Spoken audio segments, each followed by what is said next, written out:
Hello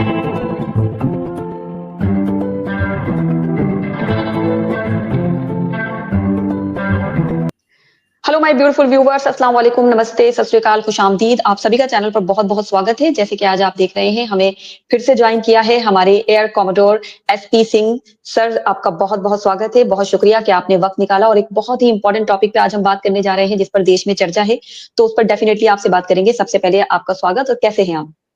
Thank you, Yasmin. Thank you once again inviting me to your show, and it's always good to talk to you and your viewers. Yeah, बताइए। जी sir, आज जो हमारा topic है वो F-35 और Sukhoi 57 को लेकर है। ये फाइटर जेट जो हैं वो इस वक्त काफ़ी चर्चा का विषय बने हुए हैं। ख़ास करके जो F-35 डील को लेकर जो है बहुत सारा लोगों में कन्फ्यूजन भी है, बात भी हो रही है। जो इंटरेस्टेड हैं वो तो बात कर ही रहे हैं, जो इंटरेस्टेड नहीं हैं, वो भी इस तकनीक के बारे में और इस डील के बारे में जानना चाहते हैं। तो आपसे बेहतर हमें कौन समझा सकता है? अब आज हम वही जानना चाहेंगे कि सबसे पहले तो F-35 डील क्या है और भारत के लिए ये क्यों खास है? ये शुरू करने वाले आपके दर्शकों 2 मिनट दूंगा एक ये बताने में कि ये 5th जनरेशन है क्या चीज़, इसके बारे में पूछ रहे हैं, लेकिन ज़्यादा लोगों को पता नहीं है 5th जनरेशन क्या है। तो पहले तो बता दूं जनरेशन ऑफ एयरक्राफ्ट क्या है। सो 1990 में एक हिस्टोरियन थे रिचर्ड पी हेलियम, उन्होंने ये डेफिनेशन दी थी जनरेशन ऑफ एयरक्राफ्ट। तो जो पहले शुरू में एयरक्राफ्ट होते थे वो साउंड की स्पीड से, मतलब ध्वनि की स्पीड से कम गति में उड़ते थे, तो उनको बोलते थे सबसोनिक। तो फिर धीरे धीरे जब कोशिश हुई, डेवलपमेंट हुई, तो हम ध्वनि की स्पीड की, साउंड की स्पीड को जानने तो एक रीजन होता है बीच में ट्रांसोनिक, जिससे सबसोनिक से सुपरसोनिक में जाने के लिए। तो फिर ट्रांसोनिक रिजीम क्या है, उसके बाद सुपरसोनिक जेट आए, और सुपरसोनिक जेट के बाद साउंड की स्पीड के 1 गुना बराबर। लेकिन धीरे धीरे जब हुई तो उसके बाद वो साउंड की स्पीड से दुगना तिगना उड़ना शुरू हो गए, तो वो मार्क 2 या सुपरसोनिक की इसमें आ गए। उसके आने के बाद उनको अलग अलग मिशन के लिए एक ही जहाज में सारा कुछ छोड़ना लगा, जैसे स्ट्राइक भी कर सकते थे, एयर डिफेंस भी कर सकते थे। तो ये जो मल्टी मिशन एका बने और हाई मोबिलिटी, ये 4th 5th जनरेशन की तरफ आने लगे। तो इस तरह से जनरेशन को बेसिकली डिवाइड किया गया था, जिससे क्लैरिटी हो रही कि किस तरह के एयरक्राफ्ट है। अब हम आते हैं 5th जनरेशन एयरक्राफ्ट। ये अभी जो है हम इस स्टेज पर पहुंच चुके हैं कि 5th जनरेशन एयरक्राफ्ट जो है वो स्टेल्थ के साथ है। स्टेल्थ मतलब कि रडार से अपने आप को छुपा के दुश्मन के अंदर हिस्से में जा सके और वहां पे डिस्ट्रक्शन कर सके और बॉम्ब गिरा सके, अपने आप को बचा के। तो स्टेल्थ बॉडी में चीज होती है। नॉर्मली क्या होता है, जो आपका एयरक्राफ्ट है फाइटर एयरक्राफ्ट, उससे रडार की वेव टकरा के वापस आती है, क्योंकि उसके बड़े सारे हिस्से होते हैं जो एक्सपोज्ड होते हैं, जैसे उसके सामने का एरिया है, विंग है, उसके नीचे वेपन बॉम्ब लगे हैं, उसके अंदर का व्हील्स हैं, या उसकी टेल है, या उसका हीट सिग्नेचर है। ये बड़ी सारी चीजों से जहाज के बारे में पता लगा है। तो रडार उनको दूर से देख लेता है और उनके अगेंस्ट हम एयर डिफेंस फाइटर भेज के उनको हवा में मार सकते हैं अगर कोई एनिमी है। लेकिन अब इस चीज को, अपने आप को रडार से बचाने के लिए आपको कुछ चेंजेस करने पड़ते हैं उनकी बॉडी में, एयरक्राफ्ट की शेप में। उसके वेपन्स को अंदर छुपाया जाता है बॉडी के अंदर, के ऊपर मटेरियल ऐसा लगाया जाता है जिससे वो रडार वेव पूरी वापस ना जा पाए। उसे रैम बोलते हैं, रडार एब्जॉर्बेंट मटेरियल, वो लगाया जाता है।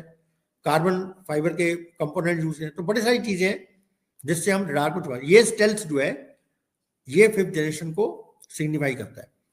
उसमें आपका इंजन जो है, इंजन की साउंड, इंजन की वाइब्रेशन, उस सब की जो उससे भी उसको भी छुपाने का तरीके हैं। तो ये सब करके जब वो एक स्टेल्थ केबल हो जाता है तो वो 5th जनरेशन में आता है।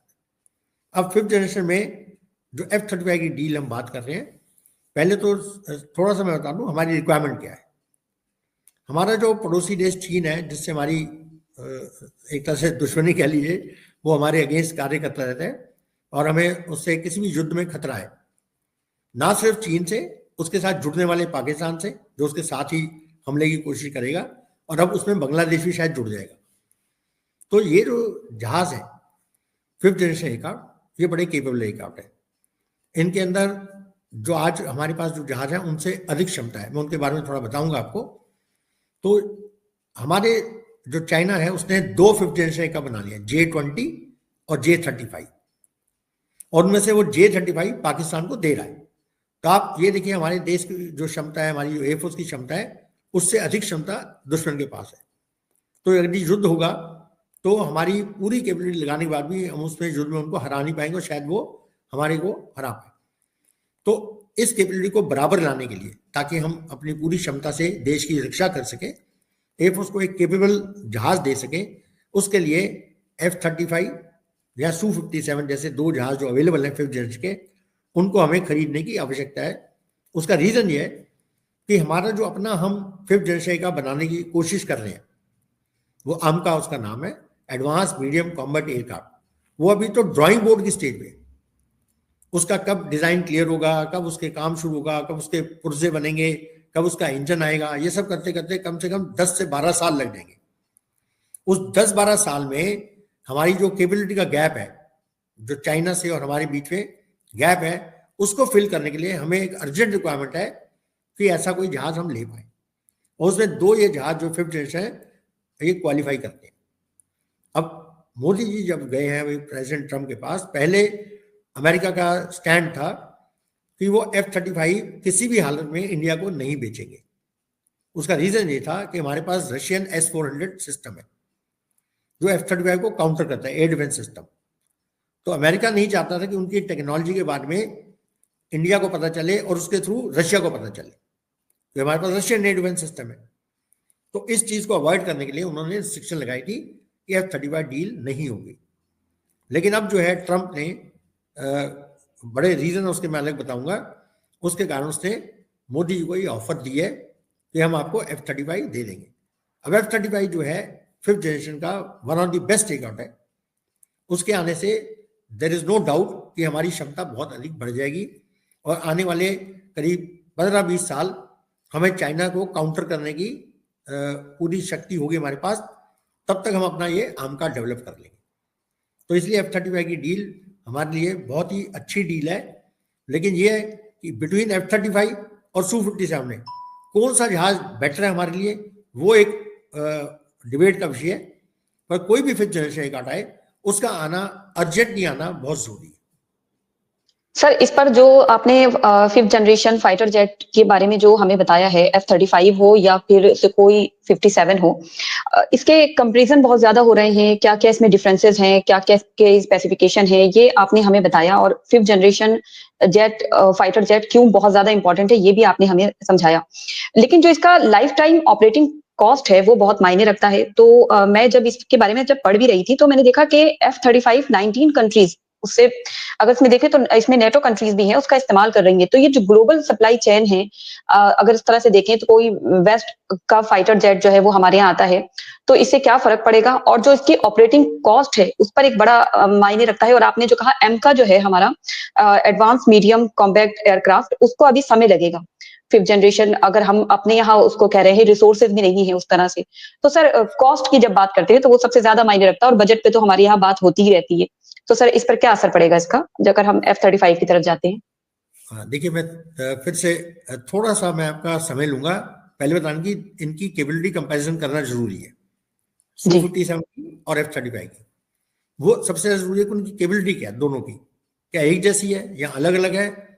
उसके कारण फिर हम बैलेंस करा सकते हैं कि हमें कौन सा जहाज चाहिए। पहली बात तो ये, बाकी चीजें बाद में डिस्कस होगी। देखिए, Su-30 जो है, Su-57 जो है, वो एक ट्विन इंजन एयरक्राफ्ट है और F-35 सिंगल इंजन है। उसके अपने अपने प्रॉब्लम्स हैं, अपने अपने बेनिफिट्स हैं, लेकिन दोनों का जो पावर है वो ऑलमोस्ट इक्वल है। इसका करीब 142 किलो न्यूटन है Su-57 का, उसका 150 किलो न्यूटन है, तो ऑलमोस्ट बराबर है। लेकिन जो इनकी रेंज है, जो इतनी दूर जा सकते हैं, उसमें बड़ा फर्क है। देखिए, जो Su-57 है वो करीब 3500 किलोमीटर दूर जा सकता है। तो हमें ये ध्यान रखना है कि हमारा जो टारगेट है वो चाइना है। तो चाइना में अगर 3500 किलोमीटर हम अंदर जा पाए और वहां पे हम ब्रह्मोस लेके जाएं जो आगे 900 किलोमीटर जा सकती है, तो आप ये सोचिए कि हम बिल्कुल ऑलमोस्ट शंघाई को खतरा पहुंचा सकते हैं। तो ये चाइना इस बात को देख के सोचेगा। लेकिन अगर हम F-35 लेते हैं, वो सिर्फ 2800 किलोमीटर जा सकते हैं। तो ये बड़ा फर्क है, करीब 700 किलोमीटर का फर्क है दोनों के डिस्टेंस जाने में ही। कॉम्बैट रेंज भी जो है वो Su-57 की ज्यादा है और उसकी F-35 कम है। हाँ, दोनों का जो वेपन है, हाँ, दूसरा एक चीज बताना भूल गया, ये Su-57 जो है वो 66,000 फुट की ऊंचाई तक जा सकता है। जबकि जो है F-35 सिर्फ 50,000 फुट की ऊंचाई तक जा सकते हैं। तो एनिमी के रडार से बचने के लिए उनसे एनिमी आप बहुत ऊपर चले जाएंगे तो एनिमी का रडार भी आपको देख नहीं पाएगा। तो ये एक अच्छी उसके लिए केबिलिटी है जिसमें हम यूज कर सकते हैं। दूसरा जो वेपन है, दोनों ऑलमोस्ट अबाउट 8 टन वेपन लेके जा सकते हैं, लेकिन F-35 करीब 13 तरह की मिसाइलें लेके जा सकते हैं और वहीं Su-57 करीब 9 तरह की मिसाइल। उसके बावजूद Su-57 14 प्रकार के बॉम्ब लेके जा सकते हैं और जबकि F-35 सिर्फ 60 टाइप के बॉम्ब लेके जाते हैं। तो ये बड़ा फर्क है, ये चीजें हमें देखनी पड़ेगी। दूसरा, जो F-35 को जो डेवलप किया गया वो उसको बिकॉज अमेरिका को हमेशा ट्रांस अटलांटिक स्ट्राइक करनी पड़ती है, अटलांटिक क्रॉस करके ही कहीं दूसरे देश पे जाके स्ट्राइक कर सकता है। तो उनका जो बनाए गए थे जहाज F-35 उसका एम था कि दूसरे देश में जाके जगह जाके स्ट्राइक कर सके।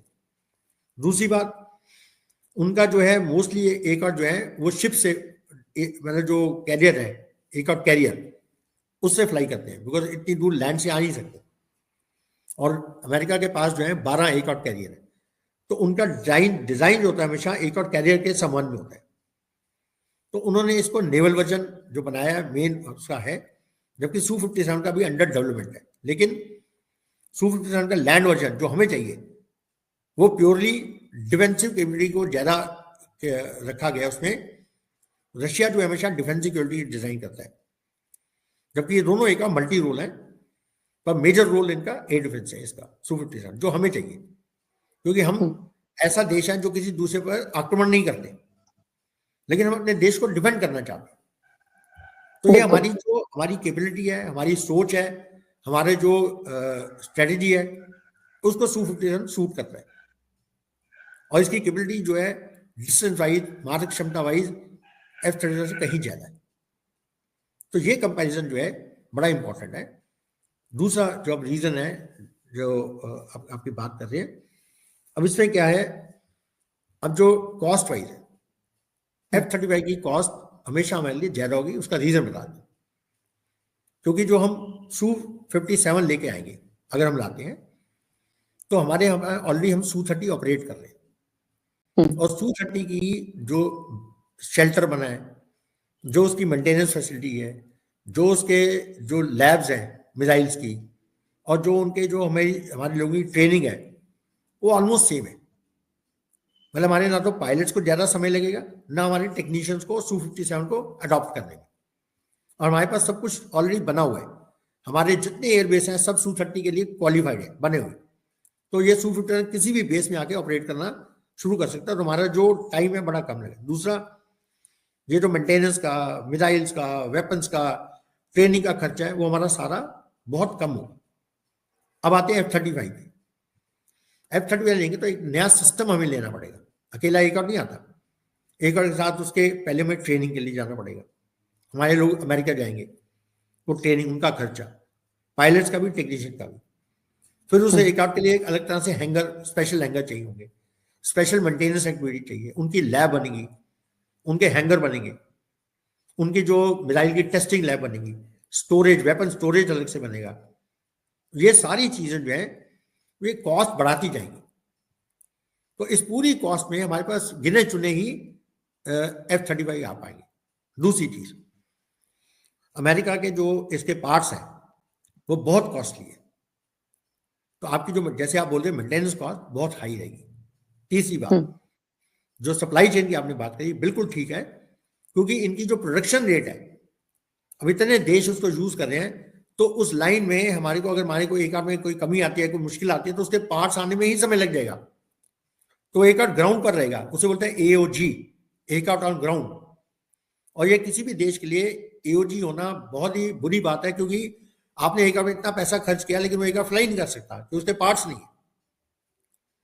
चौथी बात, अमेरिका जब भी आपको फाइटर देता है या कोई ऐसी चीज देता है, उसे बड़ी सारी रिस्ट्रिक्शन लगाता है। उनकी जो एग्रीमेंट होते हैं बड़े टफ होते हैं कि आप हमारे जहाज को ये नहीं यूज करेंगे, आप हमारे जहाज में कोई मॉडिफिकेशन नहीं करेंगे, आप हमारे जहाज में कोई अपना वेपन नहीं लगाएंगे, बड़ी सारी रिस्ट्रिक्शन है। तो हम पूरा का पूरा अमेरिका पे डिपेंडेंट रहेंगे।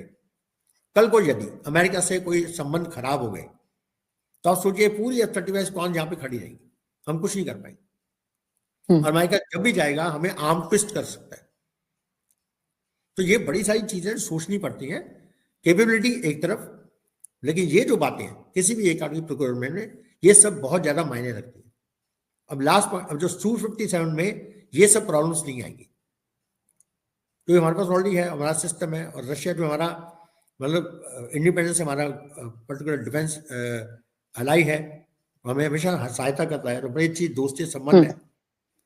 तो इन दोनों को देखते हुए, तो जो आप कॉस्ट वाइज देखिए, मेंटेनेंस कॉस्ट वाइज देखिए, ट्रेनिंग कॉस्ट, कुछ भी आप कैलकुलेट करिए, तो दोनों में बहुत ज्यादा अंतर है। तो जितनी कॉस्ट में हम मान लीजिए हम 30 F-35 ले पाएंगे, उतनी कॉस्ट में हम 60 Su-57 ले पाएंगे, इतना डिफरेंस आएगा। और फिर हमें कुछ करना है, ये डायरेक्टली एक आउट स्ट्रेट में अडॉप्ट हो जाएंगे Su-57। दूसरे जगह पूरा सिस्टम लगाना पड़ेगा, आते आते उनको ऑपरेशनल होते होते 3 साल लग जाएंगे, जबकि Su-57 विद इन 6 मंथ्स हम ऑपरेशनलाइज कर सकते हैं। तो ये जो एक बैलेंस है, ये ड्रॉ करना जो है, जो आपने सप्लाई चेन की बात की, बड़ी इंपॉर्टेंट है। वो इशू रहेगा F-35 के साथ कि किस किस देशों को क्या क्या सप्लाई होगा, किस रेट पे होगा, और अगर डिमांड ज्यादा होगी तो वो कॉस्ट और बढ़ा देंगे। ओके, एक और चीज होती है जो छोटी शायद टेक्निकल चीज है, बता देता हूँ। एक होती है LRU, एक आर्ट के अंदर लाइन रिप्लेसमेंट यूनिट, मतलब एक आर्ट में से वो सामान निकाला और वो भेज दिया, उसका दूसरा लाके लगा दिया।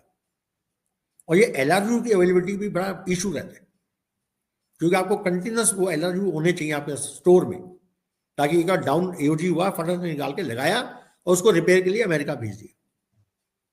ये बहुत बड़ा इशू रहेगा।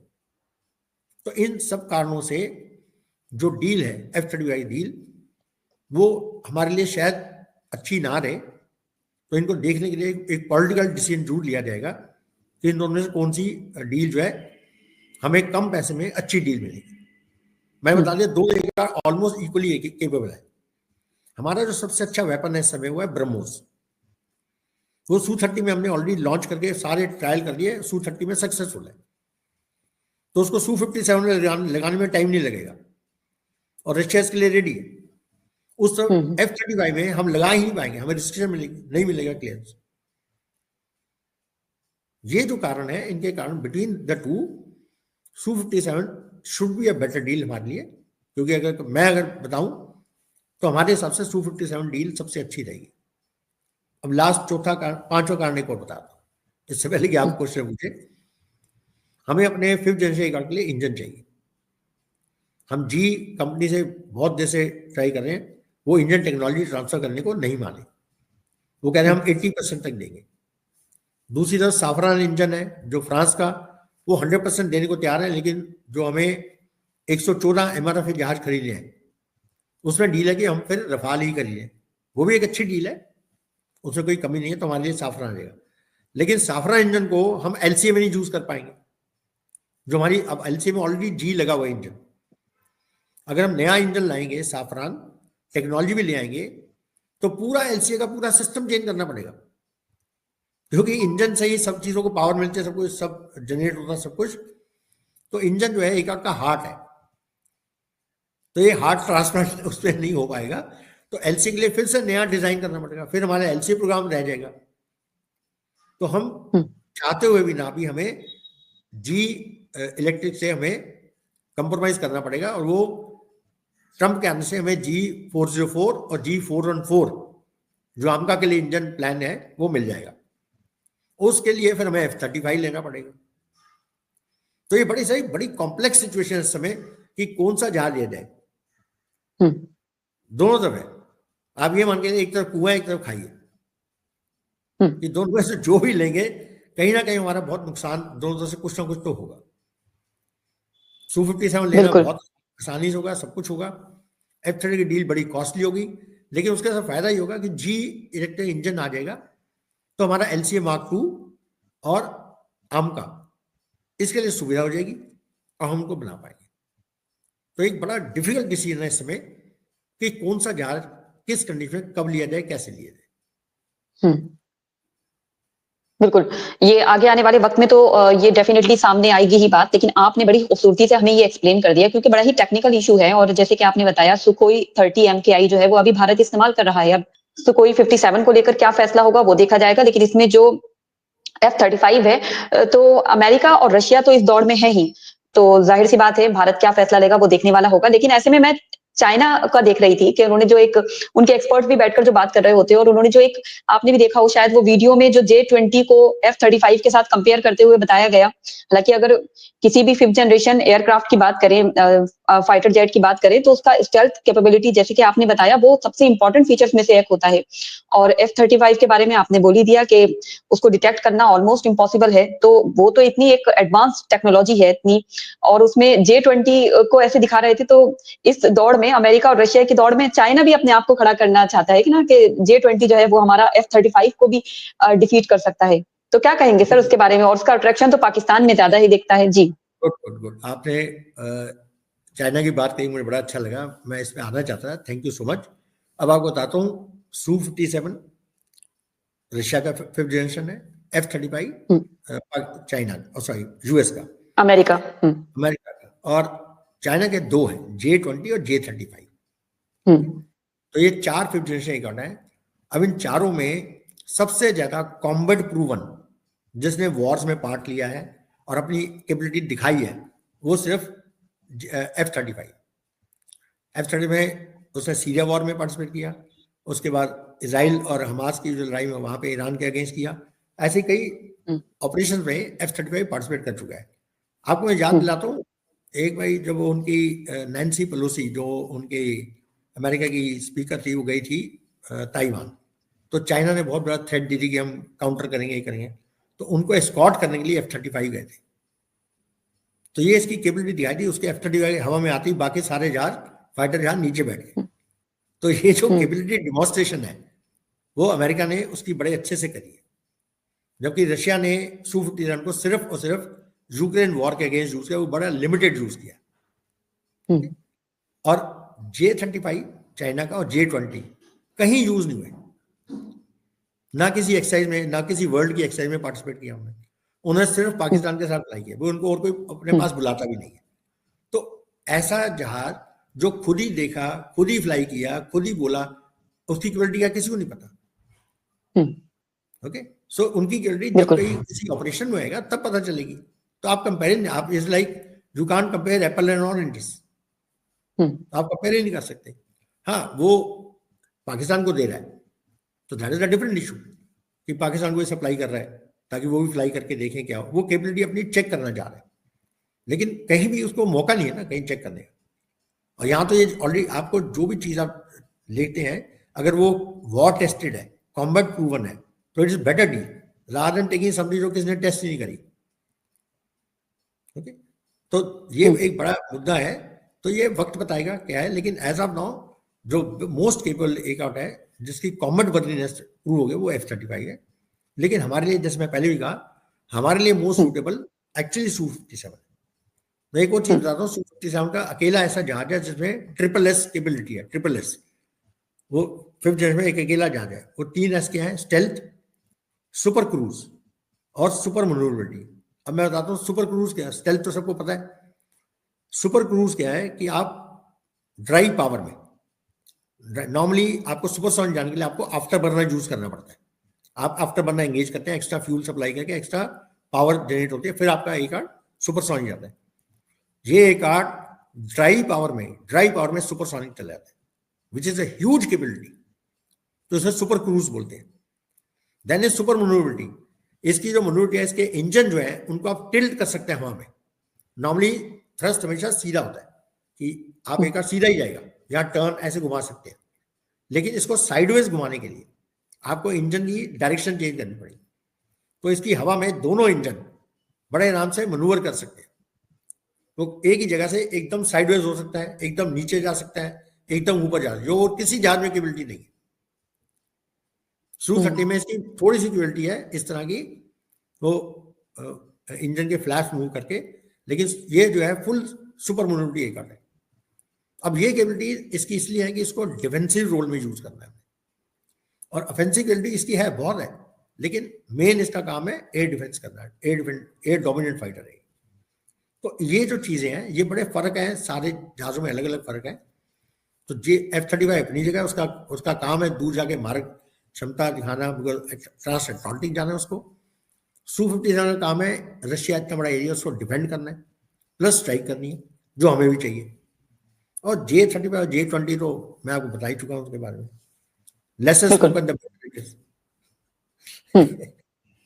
सो आई होप कि हमारे दर्शकों के लिए भी ये आसान हो गया होगा समझना कि ये जो 5th जनरेशन फाइटर जेट्स हैं, इसमें क्या डिफरेंसेस हैं, क्या इसका कंपैरिजन भी अब आपने देख ही दिया।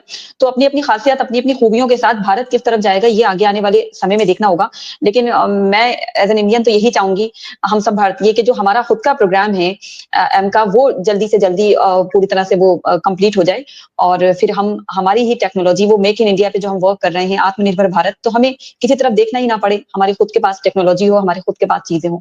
तो thank you so much sir. काफी टेक्निकल इशू है और कमेंट भी आते हैं, जो लोग रुचि नहीं भी रखते थे, लेकिन अब भी वो ऐसी, अब लोग जो हैं वो इस तरह की टॉपिक्स में, इस तरह के ग्लोबल इश्यूज में, और खास करके जब वो अपने देश की रक्षा से संबंधित हो, अपने देश की सिक्योरिटी से संबंधित हो, तो लोग रुचि ले रहे हैं। तो अच्छा लगता है, बहुत अच्छा है कि जान रहे हैं लोग, और आप जैसे लोग हैं जो हमें काफी तकनीकी जानकारी भी बड़ी आसानी से समझा पा रहे हैं। आपका बहुत बहुत शुक्रिया सर। दोबारा जहमत दूंगी आपको। जय और हिंद। आपके दर्शकों को कोई भी क्वेश्चन हो, कुछ भी हो, आप प्लीज मेरे को फॉरवर्ड करिए, मैं उसका रिप्लाई देने को तैयार हूँ, कोई इशू नहीं।